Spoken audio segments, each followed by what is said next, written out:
कौन बनेगा नेता। नगर निगम के चुनाव पास आने वाले थे। पूरे कानपुर शहर में टिकट को लेकर मारामारी शुरू थी, लेकिन सबसे ज्यादा चर्चा में वार्ड नंबर 40 की सीट थी। वो इसलिए क्योंकि इस बार वहां की सीट महिला के लिए आरक्षित थी। अब सवाल ये था कि चुनाव लड़ेगा कौन। इससे पहले ठाकुर साहब वहां से पार्षद थे और इस बार उन्होंने अपनी पत्नी सीमा ठाकुर को टिकट दिलवाई और ठाकुर साहब की शान के कारण सीमा जी ने 20,000 वोटों से चुनाव जीत लिया। अरे बधाई हो सीमा भाभी, अब तो आप वार्ड की पार्षद बन गई हैं।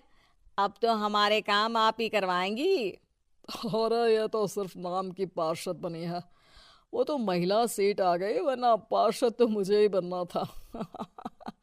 अब भले ही चेहरा इसका होगा, लेकिन पावर तो मेरी ही होगी। अरे वाह भाई साहब, क्या दिमाग लगाया है आपने भी। आइए आप लोग, खाना लगा दिया है सबके लिए। सीमा जी पार्षद बन चुकी थीं, फिर भी उनकी एक ना चलती। सारे काम ठाकुर साहब खुद ही संभाल लेते और जहां जरूरत पड़ती वहां सीमा जी का अंगूठा लगवा लेते। सीमा जी ज्यादा पढ़ी लिखी भी नहीं थी। एक दिन ठाकुर साहब और सीमा एक प्रोग्राम में जाते हैं। अरे ठाकुर साहब, आप आ गए। ओहो, पार्षद मैडम भी आ गई हैं। स्वागत है आप दोनों का। लगता है हमारे पार्षद फंड का सही इस्तेमाल हो रहा है। चलिए अब उद्घाटन करते हैं। ये लीजिए ठाकुर साहब कैची, आप ही सबसे पहले प्रवेश कीजिए। सब लोग आगे निकल जाते हैं और सीमा जी पार्षद होने के बावजूद भी पीछे खड़ी रह जाती हैं। वो देखती हैं कि वेलकम बोर्ड पर उनका नाम है, लेकिन महिला होने के कारण कोई उनका सम्मान नहीं कर रहा। अगले दिन एक आदमी उनके घर आता है। अरे ठाकुर साहब नमस्कार। कल ना हम नोटिस किए कि हमारा घर तो अवैध है और नगर निगम वाले उसे तोड़ने आ रहे हैं। अरे कुछ कीजिए ना ठाकुर साहब। देखो भाई, मैं तो ज्यादा कुछ कर नहीं सकता, पर अगर तुम सबकी जेब गर्म कर दो तो कुछ हो सकता है। कुल मिलाकर 4 लाख लगेंगे। अरे 4 लाख ठाकुर साहब?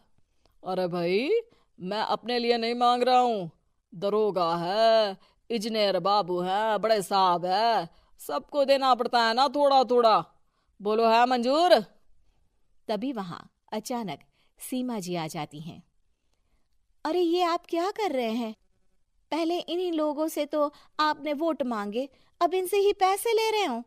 अरे चुप रहो तुम, तुम्हारा काम है सिर्फ अंगूठा लगाना, तुम वही किया करो।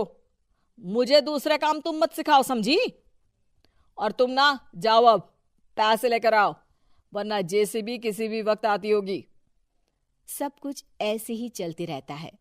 एक दिन सीमा जी और ठाकुर साहब को एक लोकल मीटिंग में बुलाया जाता है। वहां पर कई और अधिकारी लोग भी मौजूद रहते हैं। अब मैं चाहूंगा कि ठाकुर साहब हमारे बीच 2 शब्द कहें। मेरे प्यारे भाइयों और बहनों, आज मेरा सौभाग्य है कि मैं आप सबकी सेवा दिन रात कर पा रहा हूं। आपने मेरी पत्नी को भारी मतों से जिताया है, इसलिए मैं आप सभी का शुक्रगुजार हूं। मैं आप सबसे वादा करता हूं कि हमेशा की तरह हमारे वार्ड में किसी को कोई तकलीफ नहीं आने दूंगा। सभी लोग तालियां बजाने लगते हैं। अब मैं माननीय पार्षद मैडम को स्टेज पे बुलाना चाहूंगा। अपने नाम को बुलाया सुनकर सीमा जी एकदम चौंक जाती है। उन्हें बिल्कुल उम्मीद नहीं थी कि इतनी बड़ी जगह उन्हें मंच पर बुलाया जाएगा। जैसे तैसे वो मंच पर चढ़ती हैं। ऊपर जाते ही सीमा जी को सारी पुरानी बातें याद आ जाती हैं कि किस तरह उनके पति उन्हें कभी भी आगे बढ़ने नहीं देते और उनके नाम से गलत काम करते हैं। वो बोलने लगती हैं। मैं आपके वार्ड की पार्षद सीमा हूं। आप में से बहुत कम लोग ही मुझे जानते होंगे, क्योंकि इससे पहले मुझे कभी ऐसा मौका ही नहीं मिला। सारे मौके मेरे पार्षद पति यानी आपके ठाकुर साहब ही लेते रहे, लेकिन आज ये मौका मुझे मिला है तो मैं इसे ऐसे ही नहीं जाने दूंगी। मैं आपको ये बताना चाहती हूँ कि आपके ठाकुर साहब मेरे नाम की आड़ में गैर कानूनी काम करते हैं, जिस पर अंगूठों के निशान मेरे होते थे। इसीलिए मैं अपनी गलती मानती हूँ और आज अपने पद से इस्तीफा देती हूँ, ताकि आगे से कोई गलत काम ना हो पाए। अब फैसला आप सबके हाथ में है कि आप हमें क्या सजा देना चाहते हैं। सीमा जी की बातें सुनकर ठाकुर साहब के चेहरे का रंग उड़ जाता है और वो शर्म से मुंह नीचा करके वहां से चले जाते हैं और पद से इस्तीफा देकर ही सही सीमा जी अपने आप में आत्मविश्वास महसूस करती हैं।